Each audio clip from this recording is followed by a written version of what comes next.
talaga pauso ng day off na yan. Ay, mas maganda pag wala ka di, Oo!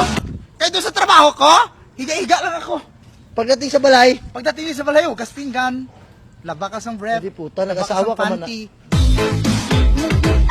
kung nag-asawa ka, magkasabi sa builder to. Eh, paano natakot ka sa asawa mo? Di anong magagawa ko yun kaya siya ang ginatibok ng aking heartness. Eh, kaya pala grabe na ginayaya kita nakaraan mag-inom, hindi ka nagasama, kaya takot ka gali sa asawa mo? Oo, kaya ilang beses yun ako ginfok-fok sa ulo ng bote. Hindi puta yan. Buhay ka ganito, di.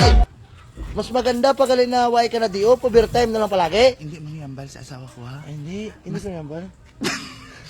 Promise? Promise, puta yan. Na-hearts ka. Do gusto ko na gani mawala sa mundo. Sino mawala? Ikaw o misis mo? Dua kami.